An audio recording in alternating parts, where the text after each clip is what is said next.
Well, welcome to another episode of Rimshots with Sean, right here on Eastlink Community TV. This is a gentleman, so we're going to a little bit of a history lesson here. This very podcast started out of a show that I used to do on CIOE, Community Radio, almost 7 years ago. This man was my producer, Mr. Russell Grosse. And if you don't know Russell, you're going to learn an awful lot about him because he wears many hats.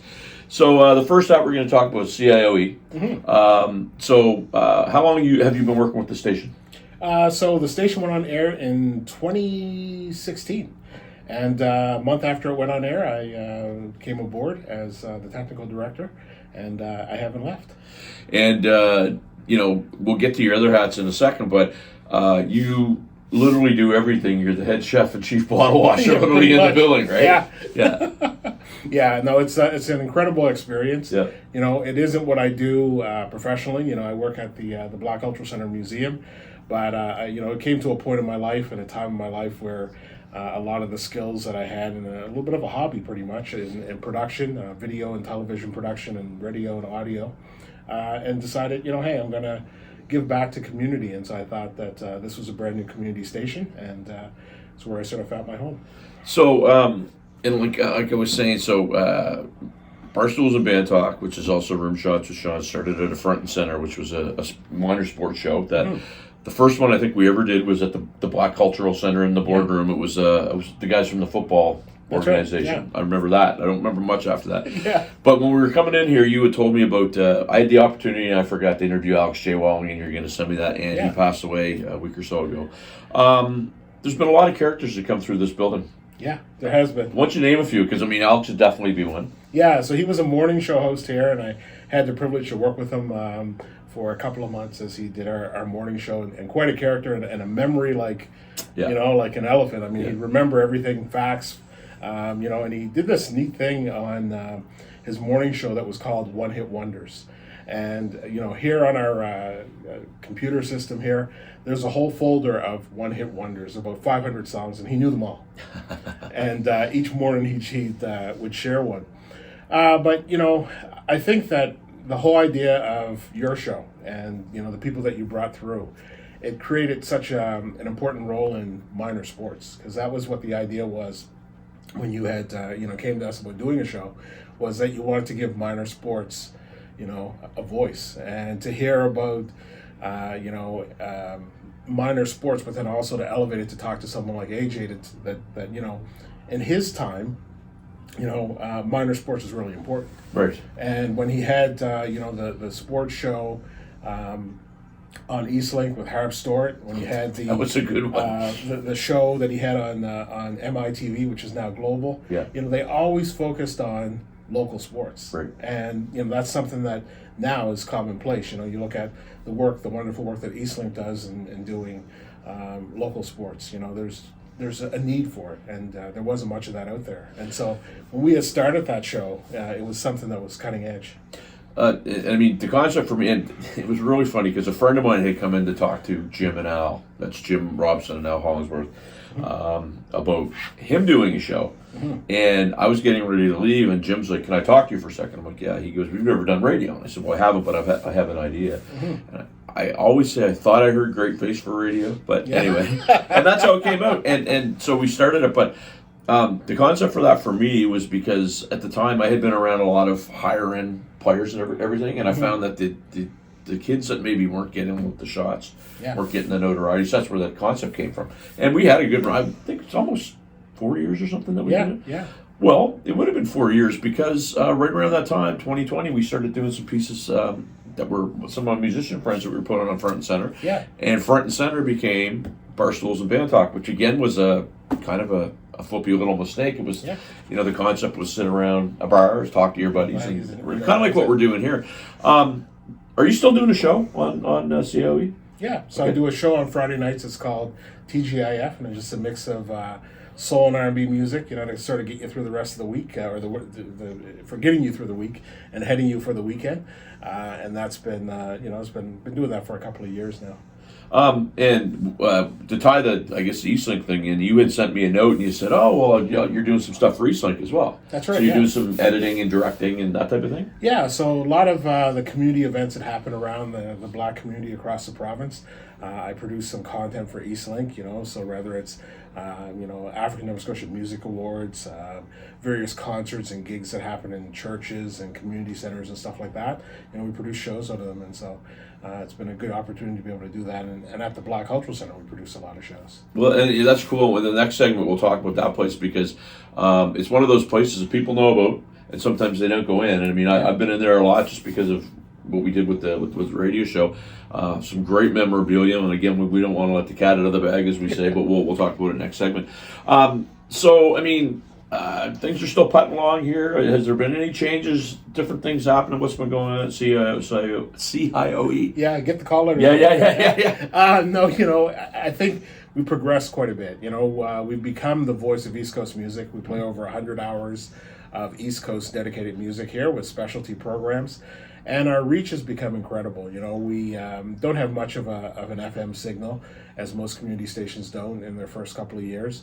But the advent of online streaming has been great, and we hear comments and feedback from all over the world. I mean, there's lovers of East Coast music, right, all over the world outside of Canada, and it's amazing to hear the content and the feedback that we get about the music, and even the talk shows like the show you did Front and Center.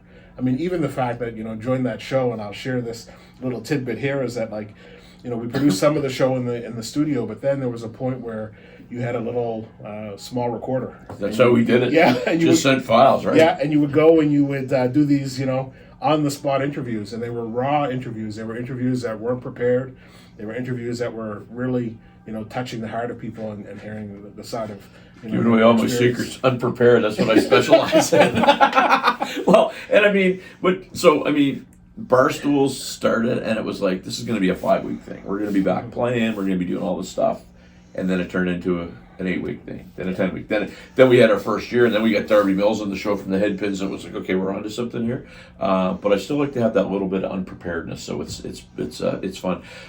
We got to step away. This guy might be doing the edit on here on Eastlink TV. We don't know, but we're going to be back after this with Russell Grosse.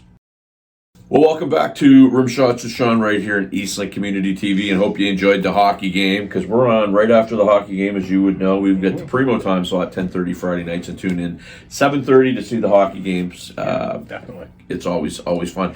So we talked about you wearing many hats, Black Cultural Center. So last time I spoke with you, you were the CEO. Yeah. You're still the CEO. I still am, yeah. So I've been out there a bunch of times. I think one of the last times that I was there, and it was a while ago, you guys there was like a display set up for Willie O'Ree, which was very cool. Do you guys rotate the displays there? We do, yeah. So what we usually do is most displays have a life of about 8 months or so. 8 months on the rare side a year, right. And what we do is try to keep the content interesting. And what's so unique about Black history and Black culture is the fact that it's still evolving. There's still new things that we're finding out. There's still new content, so it makes it really exciting to be able to add new content and all of that sort of stuff. And I mean, for those of you that don't know, it's out in the number 7 highway. What's the address? 10 Cherrybrook Road, so in the corner of number 7 and Cherrybrook. Right, it's you can't miss it. It's a really cool looking building, big parking lot, and you walk in, big open space, high ceilings, all kinds of neat stuff there. Do a lot of your displays and items get donated from the public? Yeah, so if it wasn't for contributions from the public, we have no content.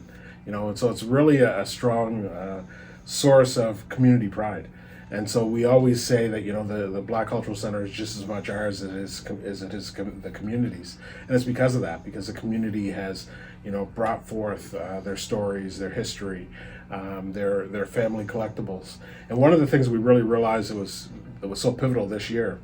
This year marked 40 years, so the center's been there for our 40th anniversary, and we look back that when the center first opened, and the walls in that huge building were empty. It's a 44 square foot building, and the walls were empty, and we're at the stage now where we are busting at the seams. And as part of our 40th anniversary, we just announced an expansion campaign to expand it. Very nice. So you get fundraising and that type of thing. Yeah. And one of the, I guess, questions I'll ask you, because I used to be on the Dartmouth Heritage Museum board, and I got in there just after they got booted out from the old, the library because it had issues and what have you. A lot of what they had went into storage up in Burnside. Do you store that stuff? Do you give it back to the people that donate once you're done with it? What do you guys do with it? We store it in our archives. Okay. And so that is, primarily one of the reasons why we're looking at an expansion. So the new expanded center is going to be another 40,000 square feet, so double the size that it currently is. We're fortunate enough that we have, the property and the land to be able to do that. And the new facility is going to include expanded artifact storage, but also, and you might like this, a performing arts theater. You know what? I so like that because one of the things I find that happens, and kudos to you guys for doing that, because those things seem to be taken away more than they're put into circulation. Definitely. Yeah. That's very cool. What's your timeline on all this to happen? We're hoping 2 to 3 years before we, the dream is finally realized. One of the things that we did is, and to your point about, a lot of these things are sort of taken away, that there are not a lot of venues out there, is that we did an extensive feasibility study on, like, is it feasible to do that and what's the right size? Right. And what we realized in speaking to producers, event managers, artists, performers, the whole 9 yards, was that there's not a whole lot of medium-sized venues out there. Right. It's either you go and that you're, playing in a church hall, or a home concert that's under 100 people, or you're looking at a venue that's 12 or 1,500, and so we're looking at a venue that's about 300 people. So it'll be a manageable size venue that a lot of the evolving artists, the up and coming artists that are really trying to get started will have a place to be able to do that, and we're really proud of that. Well, when that's ready to roll, we need to talk, because I can send all kinds of people your way. Because one of the things that we've been doing in a lot of our bands is creating, one of my bands, the one that I have with Michelle Rogers, is creating our own shows, right? So a lot of people go and they try to get paid by venues. We basically take the venue ourselves, sell the tickets, and do that. And one of the things we found is sometimes, to your point, 1,500 seats, you're X amount of dollars in the hole before you even spend it or sell a ticket, right? So that's tough. And the other thing that I'm really glad about this, because Junos is coming up, and I might get myself in trouble for saying this, but I don't want the politicians to treat Halifax music like it's a thing, and then as soon as the Junos is over, put it back in the closet. That'll be very annoying to do that. So good on you guys. So when is that capital campaign starting for you guys? It kicked off in September with the anniversary, and it's a slate of events that we're doing across the next couple of years to really amplify and move that forward. And so exciting times. It's great to see an organization that started off as a grassroots community organization to now being an organization that's known nationally. Well, that's fantastic. Quickly, so I know you guys get all kind of, like I mentioned, Willie O'Ree. I've seen some different things in there, like you had the one for all kinds of different things. What's one of the ones for you that maybe sticks out the most over the years since you've been there? Exhibit, item that came in, that type of thing.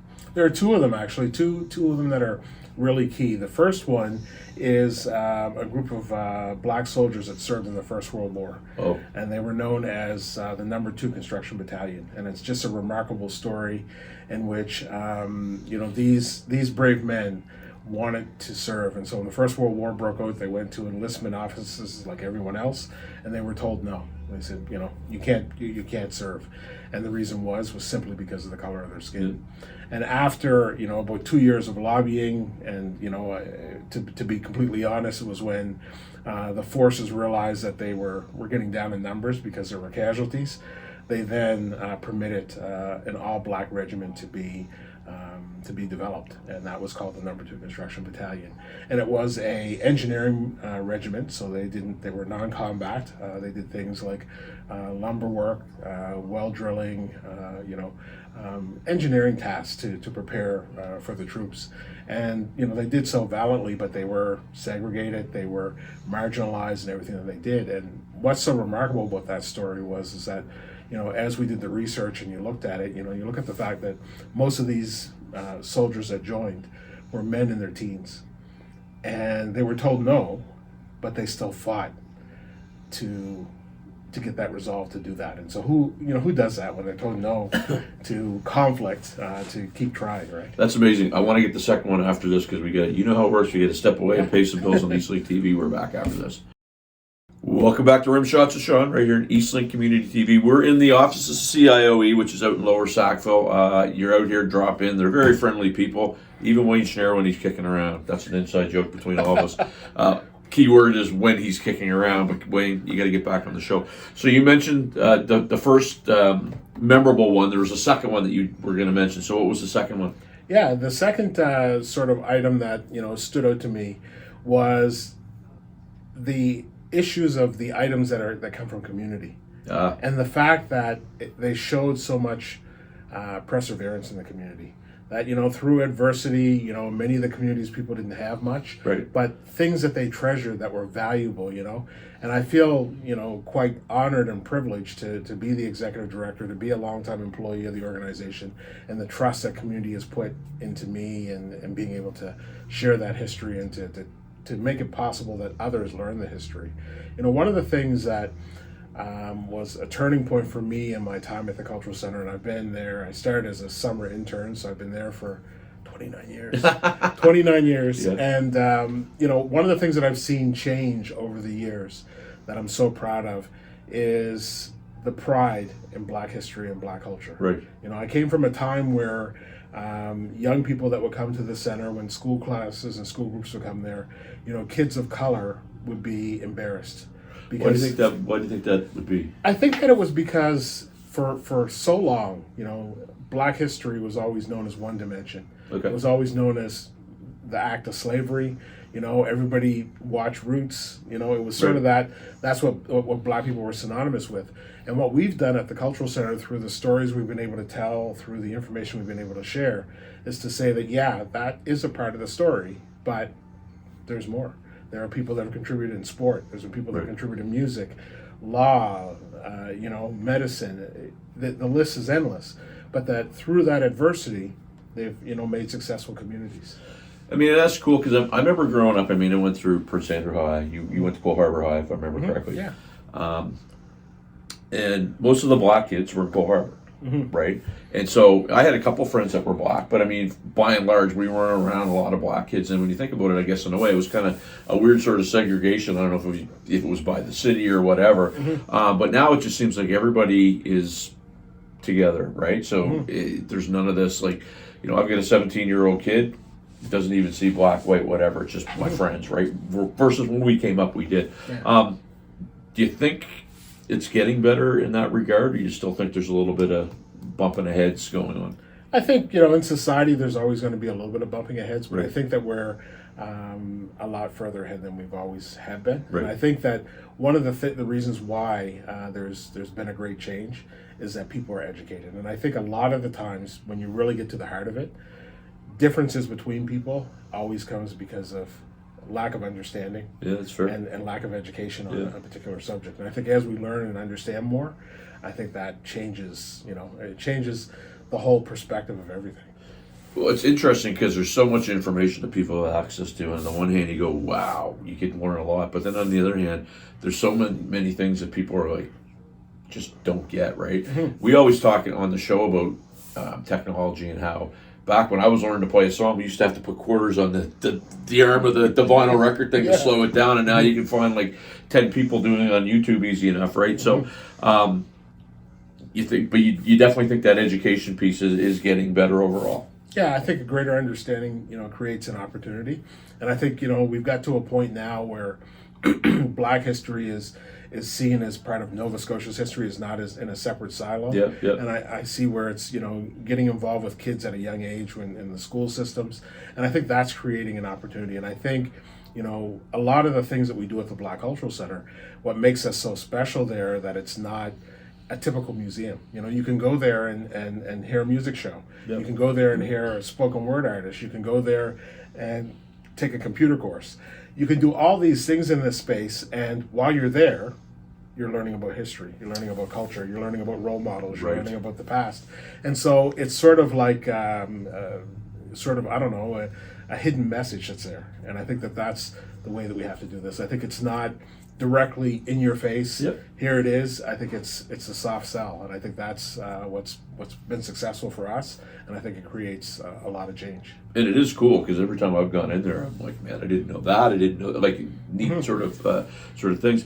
Do you get people from the community that I guess gift you items, and do they come back checking up on them, seeing if you guys are taking care of them? We do, yeah. So the typical sort of struggle that most museums have, they give us the Sean McKenna picture, and he comes in and tells everybody it's in there, and then he comes back and says, "How come you moved it?" Yeah. So that's they always move my picture, Russell. I get used to it after a while. It's one of those things.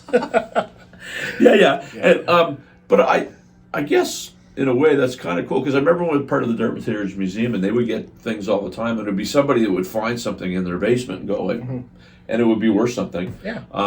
So there's a sense of pride, but there's still that connection where they just don't kind of, some people, don't even slow the car down when they're chucking it out the window on your doorstep, right? Yeah. So, I mean, I think that it's cool that they do come in because it's still, it's really fostering an extra sense of community. Is that a fair statement? Yeah, I think so. I think that is fair. And I think it's a sense of belonging. I think it's part of the bigger picture. And I think that's what it's all about. And I think that it creates such an immense pride and sort of honor in the history of the past. And you were class of what, Cole Harbour High? 93. 93. So I was class 87 at PA. So, but it is interesting how I know so many people that I went to school with that they're like, I heard you on there. You did your first one, and they went and they actually checked it out. I was there one day, and I remember some lady was in from Florida or something, and she had to come all the way in to see, I don't remember the exhibit it was, might have been Viola Desmond or something that. Yeah. But she had come all the way from the States to see this, and I was just, this is incredible. And she went and, she could touch the walls, and it was very cool. So yeah, and we have a lot of those experiences. There was one just this past summer where there was a gentleman that had traveled from, believe it or not, Alaska. Wow. And, had heard about the Black Cultural Center, had seen it online, wanted to visit the place, and to, like you said, to touch the walls. And, the first question he asked was, how do you guys do it? Yeah. Because we'd like to do something in our community, but we don't know how to start. And so it creates quite an opportunity for us. And it's funny because you mentioned Alaska. I had some friends today that I was talking to, and they're in Arizona. And they're like, it's cold out here today. I took a picture of the snowbank. Yeah, it's. And I took a screenshot of the Fahrenheit to Celsius thing. Yeah, and I put mine to 7. Yeah, they stopped really quick. Yeah. Where, if people want to, because you guys take donations in the museum, if people want to donate, where can they find out more about that? Yeah, they can visit our website, www.bccns.com. And on the website, one of the things that's really unique that's been a product of the pandemic, because we tried to pivot during that time like everybody did, we created a virtual museum platform. So you can actually take a look at a good part of the museum through the virtual system and get a sense of it, and then pop by to see us. We'd love to see you. Well, so this guy, you're going to hear him on every week. We always talk about volunteers, right? And by and large, what you do is volunteer-based, and volunteers are the folks that most things are expected and they're treated the worst. So good on you for continuing to do it. Russell Grosse, I'm Sean. This is Rimshots with Sean. Tune in next week, kids.